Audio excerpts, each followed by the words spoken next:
Hello. I don't know who needs to hear this right now, and I don't know where you are in your journey, in your process of manifesting, calling in the connections that you dream of and the love that you truly deserve on a soul level, that you've been worthy of this entire time. I have no idea where you are on your journey, but I will tell you this, and I don't even know if you're ready to hear this, but if this found you, perhaps you're ready to hear it. And if you're not, I'll try to supplement as much as possible so that I can just show up to be of service as much as possible. But forgiving the people who abused you, who hurt you, has nothing to do with them. It has nothing to do with mitigating their abuse. It has nothing to do with right or wrong. And I honestly feel like forgiveness doesn't even encapsulate, the word forgiveness doesn't even encapsulate what meaning I'm connecting to it right now. I felt allergic to the words forgiveness and gratitude for so long because so many people, the way so many people would use them would bypass the straight up abuse that I was going through. So it's like, who are you to tell me to forgive someone who's hurting me every single day? Who are you to tell me to be grateful and forget about the pain that I am suffering from right now? So this video is not that. It is not bypassy. It is not about invalidation. I'm using these words as anchors for myself, forgiveness, gratitude, because I'm gonna try to piece this together cohesively. So bear with me, okay? Do we understand vibration? Do we know what prayer is? Do we understand how in life, when we are consciously and subconsciously harmoniously emitting a particular frequency, we draw in the match to that frequency? Do we understand how that works? Because that is the first order of business in my message here. The second order of business is, what was I gonna? Two beautiful grackles just flew right in front of my car, and birds are huge omens for me. So second order of business, I just remembered, is, do we understand that the way that people treat us has nothing to do with, it's not our fault, okay? People in the conscious communities, spiritual communities, talk about, there's this phrase, of attraction, to attract, you are attracting, you attract what's in your field, blah, blah, blah, blah, blah. That is another conversation on social media, in real life, on earth, that is not nuanced enough, usually, in my experience, to address the undercurrent of what the people speaking these words maybe intend to say, or maybe they don't, maybe they're just regurgitating things because they're not actually getting a message across that ever resonated with me. When people say that you are responsible for attracting in your reality, I want to discern something that is paramount to understand when you hear those words.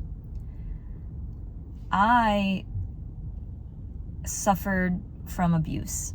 My family is emotionally neglectful. I'll tell you a little story. I am healing from chronic health issues right now. My mom has narcissistic tendencies. And she also has loving characteristics. And I'm her daughter. And you cannot possibly understand this dynamic unless you've lived it. So I'll say that. Or something similar. Narcissistic family member, narcissistic caregiver, the abuse, the isolation, all of it. Won't get into it. Okay? And I don't want any advice. That's not what I'm speaking for as well. So I called her into my room in the midst of the most severe flare-up, one of the most severe flare-ups that I've had. I'm basically dealing with parasites, healing them, healing from them, detoxing them. And when parasites die, they literally release neurotoxins and things that have neurotoxic effects. They interfere dramatically with neurotransmitters. So when you are going through a flare-up, or if you have toxic creatures inside of you, and let this be your sign if people have reduced you to your symptoms and pointed a finger at the way that you experience life, the way that you feel, the trauma, the symptoms, and said you are bipolar, you are depressed, you are anxious, you are schizophrenic. A lot of those issues are misdiagnoses of actual parasites because they interfere with neurotransmitters. So I was having really, really bad die-off symptoms, and I cannot begin to express to you the severity of what happens in the mind and in the physical body when you are flooded with neurotoxins. Unless you've directly experienced this, you will never understand. You will never know what it's like. So I was going through this, and I needed a human being next to me. My skin felt as tight as wrapping paper. My skin barrier is really, really struggling.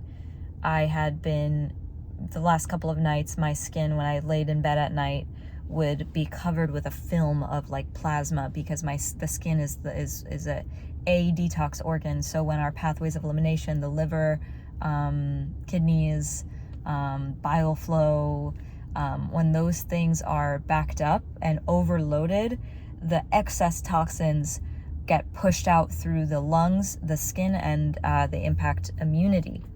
So my skin was showing just how toxically overloaded I was by covering my entire physical body with a film of plasma. You know what plasma is? Is when you have an itch, when you have a mosquito bite, and you scratch beyond the very tippy top layer of skin and it gets slimy. It's like this clear liquid. Or when you get a cut and then there's like a clear liquid that kind of forms over the cut to hold it together, and then it dries into like this crust. Plasma. And my skin was releasing that. Okay, so this is just a quick illustration of the state I was in. I was dying on the inside. Okay, so, and that was the first time that I asked my mom for her time all week. Then she gets a phone call.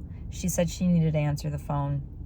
She asked me if it was okay to answer the phone, and I said no. And she was like arguing, I need to answer the phone. She went outside, and I said, knowing very well that this kind of commentary was not useful to say to someone who had narcissistic tendencies. You cannot call these people out for the life of you. You cannot, which is part of the trauma and suffering of all of it. But I said, shows where your priorities are. I was pissed off because I was suffering and I needed somebody to physically sit by me in case I needed something. I was scared for my health, for my life.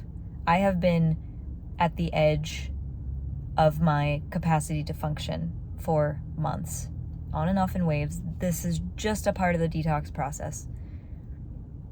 For 10 to 15 minutes, I had my mom's time. She was sitting there on the bed. I don't want to make this too long, but she once again prioritized herself over me. And when I was upset about it, called her out about it, she got defensive.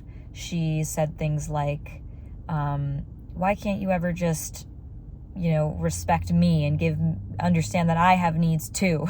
Can you imagine being a mother and saying, I have needs too, to your debilitated daughter? It is a thing that I will literally, like, my my purpose on this earth is to be the opposite of that for the people that I keep close to me. And one day when I am a mother, God willing, my children that's going to be a foreign concept to them. They're never going to know abandonment. They're only going to know unconditional love. They're going to know devotion. They're going to know a kind of being shown up for that you don't need to worry about losing. You don't need to question whether it's there, because the person who is showing up for you does it without thinking. They do it without asking. They do it without expecting anything. They do it because they love you, because they care for you.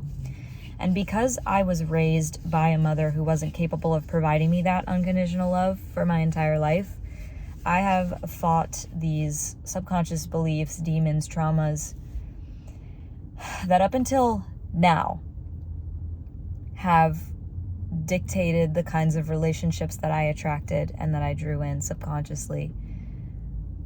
I recently let go of friends who pretended to be close. And I mean, we had a connection for whatever it was worth, but for the fluff and for the deal that was made about how close we are and how they're my best friends, whatever, and then to see that they failed to check in on me, they failed to reach out, they failed to even acknowledge the surface of what I've been suffering from. This is like the straw that broke the camel's back for me. And I'm in a place where I am releasing, along with the toxins, the parasites, releasing these emotions, these emotional traumas that my family passed down to me. As I'm releasing them, and as you detox physically, the layers of emotion that were trapped underneath those physical things and that got trapped at the time when those physical things came up, those emotions come up. I'm just looking at this flush. It's interesting to see my skin and how it expresses itself, and this is like just things are moving, things are coming out. I'm going through so much right now, it's insane. But yeah, my family was never able to be there for me, and I'm finally in a place where I'm emotionally releasing the trauma. I'm somatically releasing the trauma, the emotions, the physiological, emotional gunk and residue, the energetic residue that created me to repeat these cycles that my family put into me. They gave me the message that I'm not worthy. They gave me the message that I deserve to suffer and die alone. They gave me the message that I am not cared for. They gave me the message that I'm not loved. And I have received positive messaging and experiences from real people in my life. I've received care. I've received generosity without asking. I've received fun, play, blessings, love, empathy, support.